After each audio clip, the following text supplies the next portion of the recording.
खुलुमबाय दिनैनि Bodoland इंखं television studio हलाव आं मरेन बसुमतारी दिनैनि मोनाबिलिनि गाहाय रादाबफोराव दं। आसाम सोरखारा 5 लाखनिबो बांसिन PMAY मुलाम्फागिरिफोरनो न' रानदों।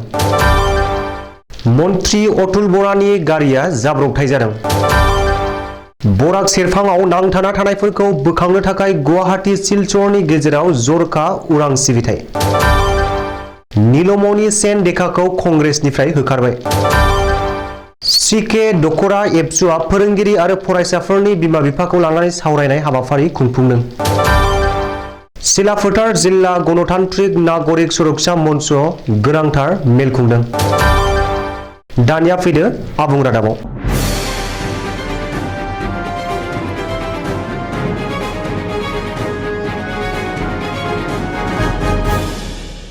आसाम सोरखारा दिनै 5 लाखनिबो बांसिन प्रधान मन्त्रि आवास योजना सुंदयै PMEY नि मुलाम्फागिरिफोरनो न' रानदों। जरहाटनि काछारी मैदानाव खुंनाय जर'खा हाबाफारिनि गेजेरजों दिनै आसाम सोरखारा रायजोनि 5 लाखनिबो बांसिन PMAY मुलाम्फागिरिफोरनो न' राननानै होयो। बे हाबाफारियाव मिरुनि पन्चायत आरो रुरेल डेभेलपमेन्ट बिफाननि मन्त्रि गिरिराज सिंहनि नुजाथिनायाव गिबि मन्त्रि डक्टर हिमन्त बिश्व शर्माया PMAY मुलाम्फागिरिफोरनो न' राननानै होयो। बे हाबाफारियाव मन्त्रि रन्जित दास, MP पतन गगৈ, जरहाटनि MLA हितेन्द्रनाथ गस्वामीजों लोगोसे पन्चायत आरो गामियारि जौगाखां बिफाननि गोजौ थाखोनि मावख'गिरिफोरा बाहागो लायो। मख'नो गोनांदि आसाम नाङै 5,10,000 मुलाम्फागिरिफोरनो गंफा न' लुनायनि थाखाय 1,30,000 राङै होनाय जागोन। मुलाम्फागिरिफोरा 1,30,000 रांखौ गावबा गावनि बेंक एकाउन्टआवनो मोनथाम खोन्दोआव मोननो हागोन। बेनिनो गिबि खोन्दोआव 32,500 रां, नैथि खोन्दोआव 48,750 रां आरो थामथि खोन्दोआव 48,750 रां मोननो हागोन। रिपर्ट बादिब्ला गिबि मन्त्रि डक्टर हिमन्त बिश्व शर्मा दैदेननाय आसाम सोरखारा थांनाय बोसोरसेयाव रायजोनाङै गासै 1,28,398 गं PMAY नि न' लुदों। PMAY बिथांखि मावफुंनायाव आसामा हादरनि गेजेरावनो नैथि मासियाव दं। मन्त्रि अतुल बरानि गारिया दिनै लामा जाब्रबथाय जादों। हजायाव दैबानानि खौरां लाहैनाय समावनो अतुल बरानि गारिया जाब्रबथायाव मोगा-मोगि जायो।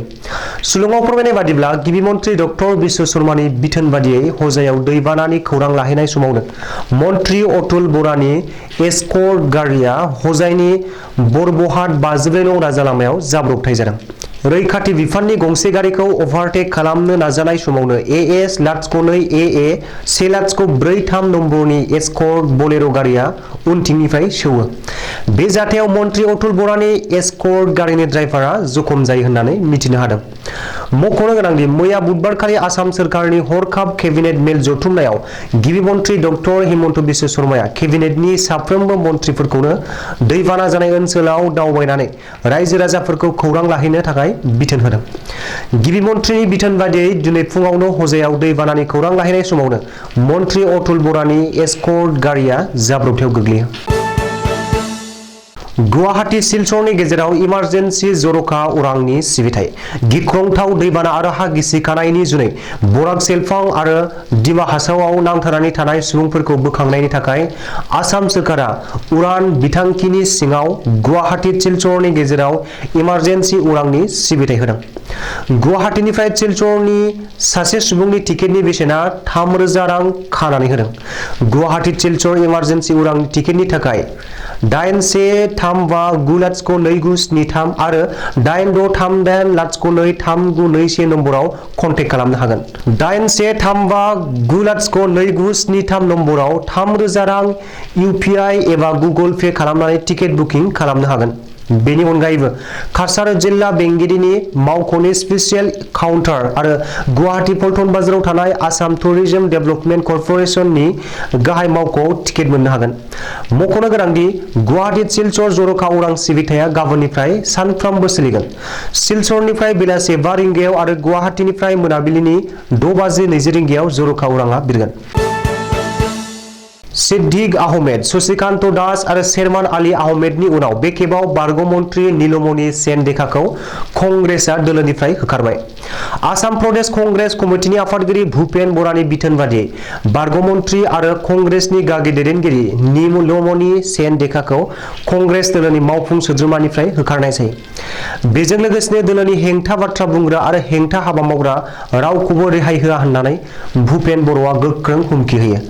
रिपर्ट बादिब्ला एपिसिसिनि केयारटेकार जितेन्द्र सिंहनि दैदेननायाव दोलोनि गाहाय मावख' राजीव भवनाव मंगलबार खालिनिफ्राय साननैनि हाबाफारिजों जागायनाय मावफुं मेलाव सावरायनानै थांखि लायो आरो नीलमणि सेन देखाखौ दोलोनिफ्राय होखारनाय जायो। मख'नो गोनांदि दोलोनि मावफुं मेल सोलिगासिनो थानाय समावनो राजीव भवनाव बेबायदि मेल खुंबाय थानानै जेबो मुलाम्फा जाया, बेनि सोलाय रायजो राजानि गेजेराव थांना सावरायहै होनना नीलमणि सेन देखाया खौरां बिजोङाव बुंदोंमोन। बे बानबुंथि होनायनि थाखायनो नीलमणि सेन देखाया दोलोनिफ्राय होखारजायो।